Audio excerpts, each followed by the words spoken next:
Dit is my voorreg om die woord met julle te deel. En omdat dit my verjaarsdag is, mag niemand kwaad wees vir my oor die woord wat ek gaan deel nie.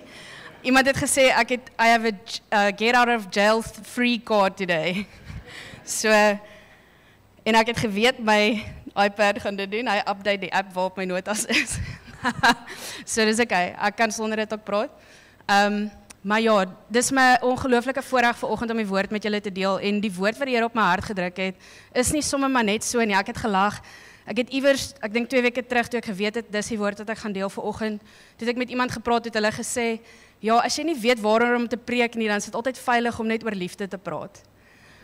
Maar julle, dit is nie om daai rede wat ek hierdie boodskap bring nie. Dit gaan nie oor ek het niks anders gehad om oor te praat nie, maar dit gaan oor ek het 'n dieper oortuiging dat hierdie is so kardinaal belangrik vir die Here. Ons kan nie hierby verby hardloop nie. Ons moet toelaat dat dit deel word van wie ons is en nie net ietsie wat ons so nou en dan doen, wat ons aanskakel wanneer dit ons pas en afskakel wanneer ons wil rustig wees by die huis en nou is ek nie meer lief vir mense en nou berg ek dit in 'n boksie een kant en goed, maar dit is regtig, die Here wil hê, dit is iemand wat ek en jy moet word. So die titel van my boodskap vanoggend is Be Not Afraid, want waaroor ek gaan praat is Love Our Enemies. So we need a tremendous amount of courage to be able to love the way that Jesus loves. Not only loved, but loves still. Because following Jesus was never meant to be safe. En ek dink ons soek 'n gemaklike Jesus partykeer om te volg, nee. Hy moet in my boksie pas. Hy moet tog net nie iets van my vra wat my so bietjie uitdaag of ongemaklik maak nie, nee. So ek het julle gewaarsku, julle mag nie vandag kwaad wees vir my nie. Maar dit gaan 'n baie uitdagende boodskap wees en ek deel nie hierdie boodskap omdat dit iets is wat ek al onder die knie het nie. Almal wat naby aan my is, weet ek het baie foute. Hulle weet dit is een van die goed waarmee ek verskriklik sukkel. Maar in my hart is dat ons as 'n familie kan groei hierin en dat jy kan leer by wat die Here besig is om vir my te wys op die pad wat hy met my stap, dat ons saam hierdie kan aanpak as 'n familie.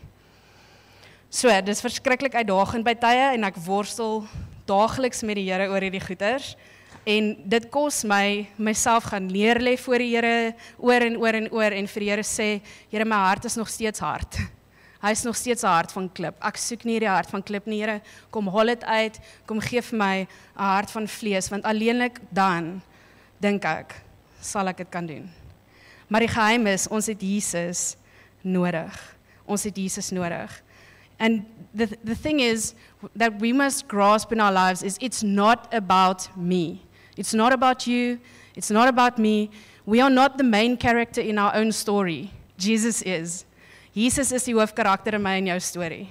Die oomblik wat jy Jesus aanneem en aanvaar, is dit nie meer ek wat lewe nie, maar Jesus Christus wat nou in en deur my leef en verloor ek die reg om die hoofkarakter in my storie te probeer wees. So ek is nie die held nie, maar ek is ook nie die victim nie. I'm not the victim in my story either, because Jesus was the victim for me when he died on the cross. So that is the revelation that we need to live from, to be able to step into what I'm going to speak on today. How can my life glorify God? That is the question I need to wake up every single day, is how can my life glorify God the most today? And sometimes it is going to look like loving my enemies that day. And it's by becoming like him in every way. So on love, C.S. Lewis has this famous quote in his book, The Four Loves. He says, to love at all is to be vulnerable. Love anything and your heart will be wrung and possibly broken. If you want to make sure of keeping it intact, you must give it to no one, not even an animal. Was my troeteldier mense? Chantal? Wrap it carefully round with hobbies and little luxuries. Avoid all entanglements. Lock it up safe in the casket or coffin of your selfishness. But in that casket, safe, dark, motionless, airless, it will change. It will not be broken. It will become unbreakable, impenetrable, irredeemable. To love is to be vulnerable. To love is to be vulnerable. En dis waar die vreesdeel inkom wat ek in my titel het van Be Not Afraid, want het is maklik om te sê, ja, ek is lief vir mense, ek selfs lief vir my vyande wanneer jy besig is met jou lewe, tot jy in daai situasie is. Hoe tree jy dan op? Hoe tree ek dan op? Nee, jy besef, hierdie gaan my iets kos. It's going to cost you your vulnerability. You're going to have to be vulnerable to be able to love. Ons kan nie lief hê met harde harte nie, julle. So, ek is nie onsensitief wanneer ek sê, dit is goed vir ons om te huil en om pyn te ervaar in ons lewens nie. Hoekom? Dis 'n teken dat jy lief gehad het. Dis 'n teken dat jy mens is, as jy pyn en hartseer en verdriet en goed beleef, as dit te doen het met iets wat jy verloor het, of iemand wat jy verloor het, of 'n vriendskap wat tot 'n einde gekom het. Dis net 'n teken dat jy mens is, dis 'n goeie ding. Okay. En die teenoorgestelde is waar, dat ons kan soveel vreugde ervaar wanneer ons onsself blootstel om lief te hê en om lief gehad te word. When we love people, we experience sadness. When who we loved passed away or friendship is no longer there. But we also experience profound joy and purpose when we choose to make ourselves vulnerable and to get to a place to love unconditionally like Jesus loves us. So, today I'm telling you, be not afraid. Moenie bang wees nie, want Jesus, die een wat liefde is, stap hierdie pad saam met ons. En hy is soveel groter as elke uitdaging wat ons ooit in die gesig kan staar wanneer dit kom by mense lief hê. So dink 'n bietjie in jou lewe, waar is daar 'n situasie wat jou intimideer? Jesus is groter as dit en hy weet reeds hoe om jou te kry by die plek waar hy is om lief te wees vir daai persoon. So my hoofteks vandag is in 1 Johannes 4 vers 18. There is no fear in love, but perfect love casts out all fear, because fear has to do with punishment. The one who fears is not made perfect in love. Perfect love drives out fear. Volmaakte liefde. En ons net een plek waar ek en jy volmaakte liefde kry, en dit is by God. Net God is die een wat volmaak kan lief hê. God wil die volheid van sy liefde aan ons openbaar, sodat ons ook soos hy kan wees, en mense lief kan hê, sonder om te vrees, dat ons nie net mense lief het van wie ons hou nie, die mense kan lief hê van wie ons nie so baie hou nie, die mense wat ons eerder vermy, want ons verstaan nie hulle nie, ons verstaan nie waar hulle vandaan kom nie, ons verstaan nie hoekom hulle optree soos wat hulle optree nie, mense wat jou nie in die middel wil ontmoet nie, al is jy bereid om hulle in die middel te ontmoet. Die Here daag ons uit om te leer hoe om hom so lief te hê. En daar's 2 goed uit hierdie versie uit wat vir my uitstaan, wat ons moet doen. En dit is, eerstens, get rid of fear, and secondly, strive to be perfect. En nou, voordat almal werke hoor, nie een van hierdie 2 goed is vir ons moontlik sonder Jesus nie. You need Jesus to be able to get rid of fear, because you need the perfect love of God in your heart to cast out all fear. And then we need to strive to be perfect. And that's going to be the rest of my message today, is going to be, how do we strive to be perfect?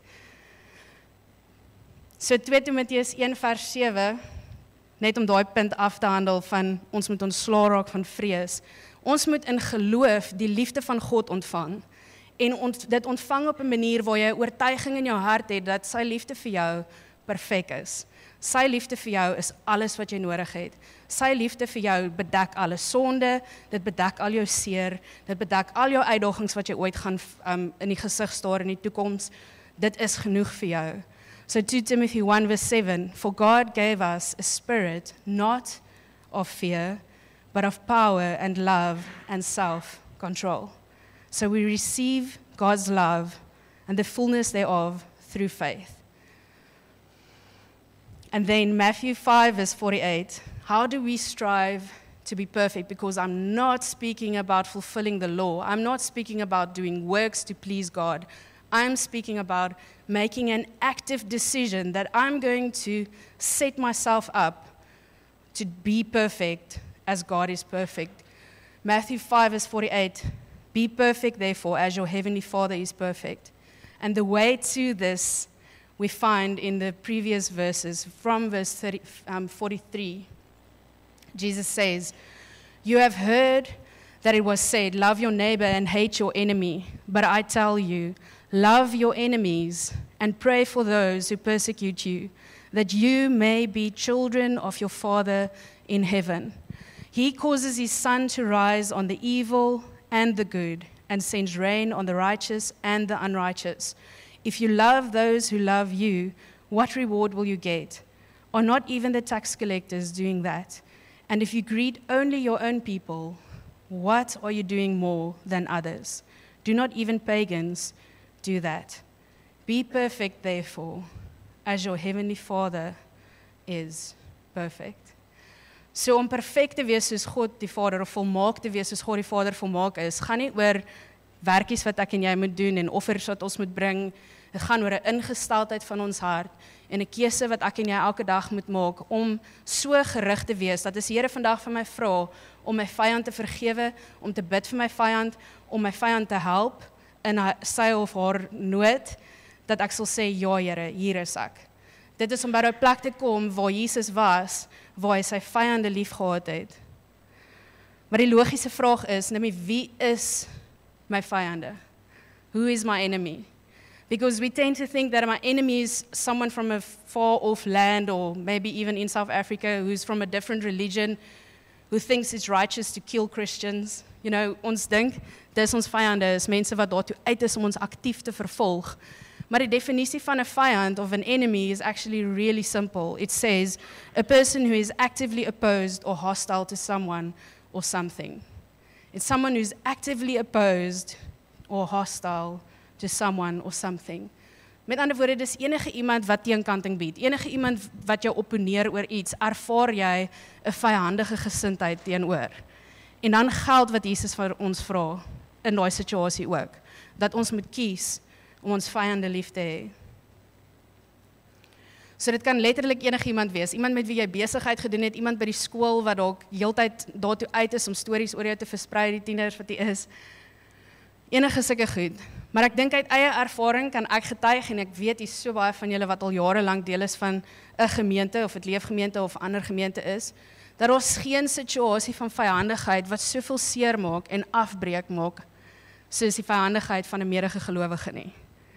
So, ek gaan nie te diep in dit ingaan nie, maar Dawid het so mooi daaroor geskryf in Psalm 55. He says, "It is not an enemy who taunts me, I could bear that. It is not my foes who so arrogantly insult me, I could have hidden from them. Instead, it is you, my equal, my companion and close friend. What good fellowship we once enjoyed as we walked together to the house of God. As for my companion, he betrayed his friends, he broke his promises. His words are as smooth as butter, but in his heart is war. His words are as soothing as lotion, but underneath are daggers."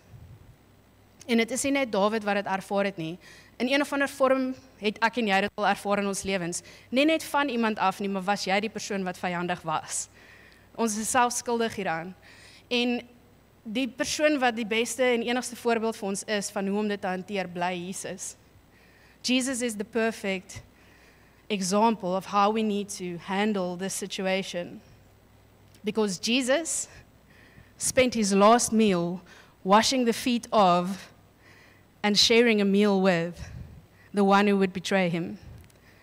And he did not treat him any different than the other 11 disciples. Jesus het nie vir Judas enigstens anders hanteer as die ander 11 disippels nie. Hy het ook sy voete gewas. Hy het saam met hom geëet. En toe het hy hom laat gaan, dat hy kan gaan doen wat hy moes doen. And Jesus died a criminal's death after that because of Judas, one of his closest friends who betrayed him. Kan ek dit doen? Nee. Ek weet ek het Jesus nodig. I know I need Jesus. En ons niks wat my so vinnig bang maak, is wanneer ek met so 'n situasie gekonfronteer word, waar ek weet Jesus vra vir my, ek moet myself neerlê, terwille van iemand wat nie reg met my maak nie. Dit maak ons verskriklik ongemaklik.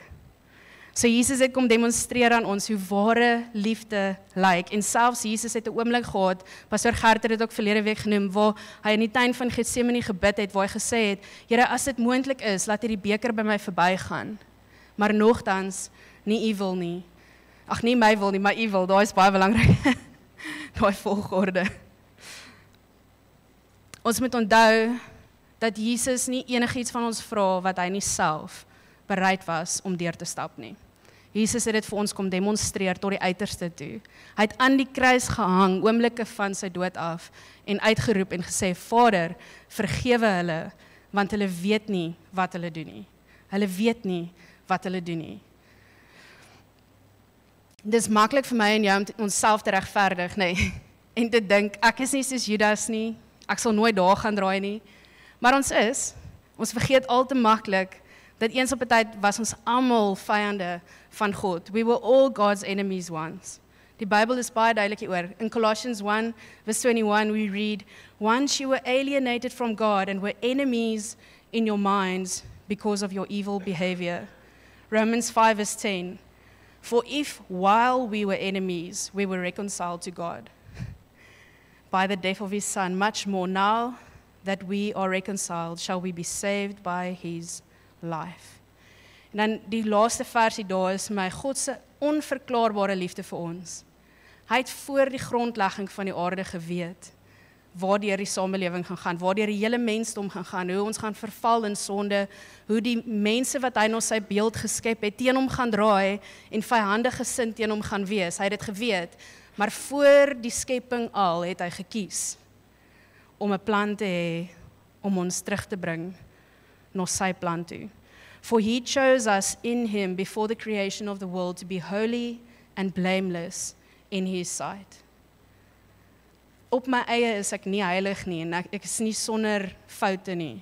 Without Jesus, I can't be holy or blameless. That's why this says, he chose us in him before the creation of the earth to be holy and blameless in his sight. En wat ek by probeer uitkom, soos ons deur hierdie boodskap gaan, is, ek en jy kan nie sonder vrees leef, sonder Jesus nie, en ons kan nie perfek wees, soos God die Vader perfek is, sonder Jesus nie. Ons het hom nodig. Romans 5 verse 8, God demonstrates his own love for us in this, while we were still sinners, Christ died for us. Hy het nie van ons gevra om onsself eers skoon en reg te maak, en dan gaan hy sy liefde vir ons kom wys nie. Hy het gesterf, ongeag of jy vandag hom gaan aanvaar of nie. Hier sit dalk van julle wat nog nie Jesus aanvaar het as jou redder en jou verlosser nie. Ek hoop jy hoor dit vanoggend. Hy het vir jou gesterf, nog voordat jy ooit gedink het daaraan om hom te kies. Het hy jou klaar gekies. Dis so goed sy liefde is. En ek het daai versie van Hebreërs opgesit, want wat staan my en jou te doen? As ons al hierdie goed weet van God se liefde, terwyl ek en jy vyande van God was, het hy sy seun gegee. Wat staan my en jou dan te doen? Hebrews 12 verse 3 says, Consider him who endured from sinners such hostility against himself, so that you may not grow weary and faint-hearted.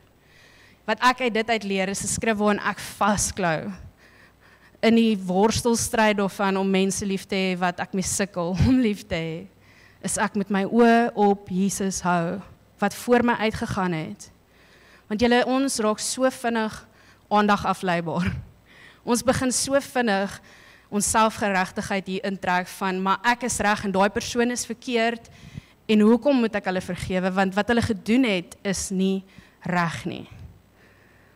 Wat ek gedoen het, was ook nie reg nie. Maar Jesus het my lief genoeg gehad om my te vergewe en dit te laat gaan.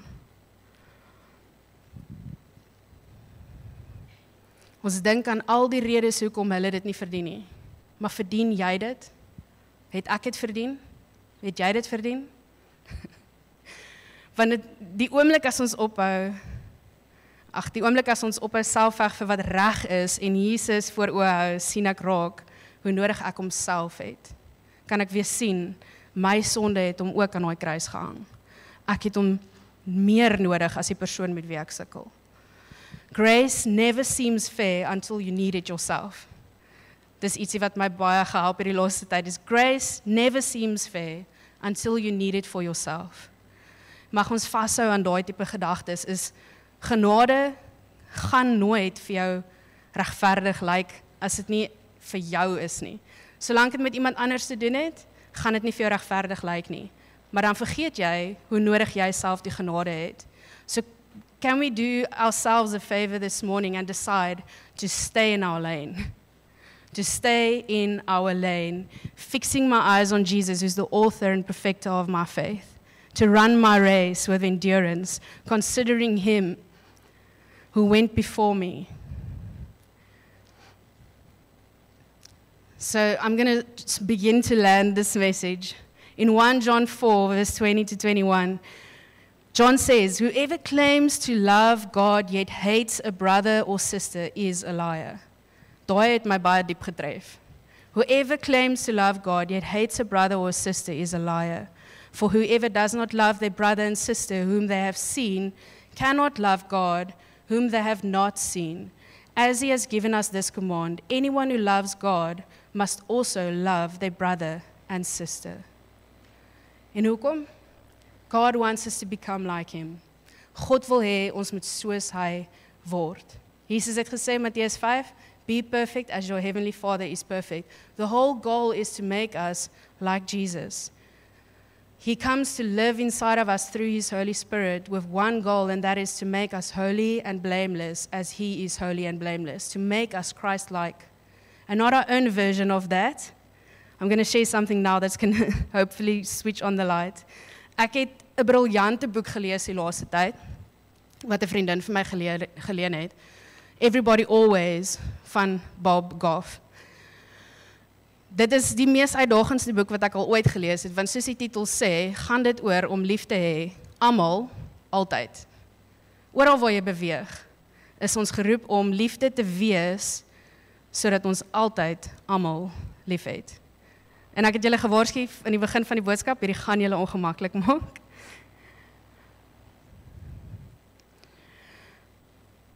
He talks about the difference between merely agreeing with Jesus, in other words, liking what Jesus tells us to do, and actually doing what he asks of us.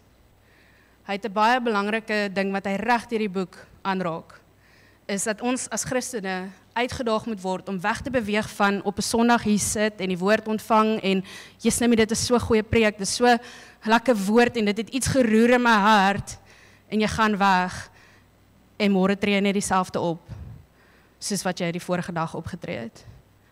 Hy praat van liefde is die antwoord, om liefde te word is die antwoord tot die dieper transformasie in ons lewens waarna ons eintlik smag. Is om te gaan met die ingesteldheid elke dag om te doen wat Jesus van my vra, al beteken dit gaan my lewe kos. Daar is 'n hoër roeping op ons as kinders van die Here. Hier is so 'n paar aanhalings uit die boek wat ek voel aansluit by wat ek deel vanoggend en ek gaan net gou-gou vir julle deurlees. There is a big difference between liking Jesus and being like him. And he said we would never be able to be like him unless we love our enemies. And this is a big one. Our problem following Jesus is we're trying to be a better version of us rather than a more accurate reflection of him. Is jou eie ek waarlik neergelê? Sterf ons waarlik in onsself, en dan moet jy nie 'n beter weergawe van jouself probeer wees nie. Jy moet 'n akkurate weerspieëling van wie Jesus is wees vir die wêreld daar buite. Jesus didn't come to make us look like we've got it all together. Dis wat ons dit baie keer maak, is dat dit tog net lyk asof ek my lewe agter mekaar het en 'n goeie voorbeeld is vir die mense daar buite. He came to let us know how to be like him, and on this I want to say, loving people is messy. Om mense lief te hê is morsig, julle. Jesus aan die kruis wys vir ons hoe dit lyk om lief te hê tot op die punt waar jy jouself neergelê het. Dit is morsig, dit gaan seermaak, dit gaan jou iets kos. Jesus het nie gekom dat ek en jy moet goed lyk voor mense nie, hy het gekom dat ons onsself sal neerlê soos wat hy homself neergelê het. Dit is morsig en ons moet dit embrace. We need to embrace the fact that it's going to look messy and he's going to empty you of you. Daar gaan niks meer van jouself oor wees. Nee, en dit is wat hy wil hê, want jy moet Jesus wees vir 'n verlore wêreld daar buite en ek moet Jesus wees vir 'n verlore wêreld daar buite. Disipelskap om Jesus te volg is dus nie net iets wat ons doen nie. Ek hou daarvan om dit eenvoudig te sê, daar's 3 stappe. Be with Jesus. Pause jou lewe, pause jou besige lewe, raak stil genoeg in sy teenwoordigheid, wees met hom, sodat jy hom kan leer ken. Daar's 'n skrif waar hy sê, gaan weg van my af, ek het jou nooit geken nie. Ek wil nooit daai woorde hoor nie. Wees stil genoeg voor die Here, sodat jy hom waarlik kan leer ken, sodat jy hierdie karakter van Jesus kan leer ken, wat sy vyande liefhet. Become like Jesus. In daai plek van wees saam met Jesus, gaan dit oor in, jy word soos hom, en dan gaan ons uit, en ons doen wat Jesus gedoen het. Maar ons skiep daai ander 2, en ons gaan nou doen wat Jesus gedoen het, maar dit bly dooie werke, en jy word nooit getransformeer nie, en ek sterf nooit in myself nie. Want ons wil net goed lyk na buite. Maar Jesus het ons geroep om ons lewens neer te lê, soos hy sy lewe neergelê het. En ons kan nie dit doen, hoekom? In 1 John 4 verse 19, John says, we love because he first loved us. En ek wil terugkom by, wat ek in die begin ook gesê het, jy moet die perfekte, die volmaakte liefde van God vir jouself ontvang, voor jy dit aan enigiemand anders kan gaan uitdeel. Jy moet sit in sy teenwoordigheid. Worstel deur die vrese wat jy in jou hart het, oor hoekom jy nie goed genoeg voel nie, waarmee jy sukkel, al daai goed, jy moet in sy teenwoordigheid tyd spandeer, en die liefde van God vir jou ontvang, anders kan jy dit nie gaan uitdeel nie. We love because he first loved us. 1 John 4 verse 16, I love the way it says this. It says, so we know, by being with him, we get to know and rely on the love God has for us. God is love. It's not just something he does, it's who he is. God is love. Whoever lives in love lives in God and God in them. And then I want to add verse 17. This is how love is made complete among us, so that we will have confidence on the day of judgment. In this world, we are like Jesus. That's the whole point. God wants us to become like him, because God is love. God doesn't want us to think that loving people is just something we do. He wants us to move past it. Hy wil hê ons moet verby dit groei in die plek van, ek moet net doen elke dag wat goed en reg lyk na buite, maar dat daar 'n transformasie binne my plaasvind, dat ek ook, soos God liefde is, liefde word. Dat ek liefde is, en dat dit nie net iets is wat ek aanskakel, wanneer dit my pas nie. En ek weet dit is nie maklik nie. Glo my, dit maak my verskriklik bang, wanneer die Here my uitdaag, om sekere mense lief te hê, wat ek sukkel om lief te hê, want daar's vir elke liewe een van ons, is daar sulke mense in ons lewens, wat, dis net 'n uitdaging. Ons stem nie saam oor enigiets nie, ek hou nie van die goed waarvan hulle hou nie, ek hou nie van hoe hulle optree nie, hulle hou nie van hoe ek optree nie, en dis net 'n uitdaging, okay? En dit maak my bang, want ek het dit vroeër ook genoem, want ek weet, dit gaan my iets kos. Dit kos jou baie minder, partykeer, om die mense van wie jy hou lief te hê. Nee, dit kom net natuurlik. Dis vir ons lekker om hulle dag op te kikker, is lekker om vir hulle mooi goeders te doen. Maar om dieselfde vir jou vyand te doen, dit kos jou baie. Dit kos intentionaliteit, dit kos jou tyd, dit kos moeite en aandag, en dit mag jou dalk ook net soos Jesus, actually jou lewe kos. Dit mag vir jou voel, ek is besig om te sterf nou. Om te doen wat reg is in God se oë in hierdie situasie, en my vyand nou lief te hê, voel of ek sterf. Dit is hoe dit moet voel. Maar Jesus kom wanneer ek bang raak, en hy kom en hy, dis asof hy sy arm om 'n mens sit, en hy fluister in jou oor en hy sê, dis okay, want ek is al klaar lief vir hulle. Ek weet reeds hoe om hulle lief te hê. Ek kan jou wys hoe. Jesus het vir hulle ook aan die kruis gesterf. Hy het klaar sy volmaakte liefde vir hulle ook uitgegiet. So, daar is 'n manier wat hy jou kan wys hoe om lief te wees vir jou vyande. En ek weet, ek het eintlik baie oppervlakkig geraak, want ek weet, wanneer 'n mens begin praat van, jammer vir die shock factor, maar wanneer ons begin praat van iemand wat iemand verkrag het, of 'n kind verkrag het, of iemand wat iemand vermoor het in jou familie en goed, nou bedoel jy, ek moet daai mense ook lief hê, want hulle is my vyand, want hulle het my skade aangedoen. Jesus sê vir ons moet vergewe. Ons moet laat gaan. En dit is nie om onsensitief te wees teenoor mense se pyn nie, maar dit maak jou vry. Dit maak jou vry van goed wat jy ronddra. Dit maak jou vry. Jy groei. En jy raak meer soos Jesus. En dit beteken nie daai persoon moet om jou tafel sit wanneer dit Kersfees is nie, of saam met jou op vakansie gaan of iets nie. Maar ons het 'n hoër roeping. We have a higher calling as God's children.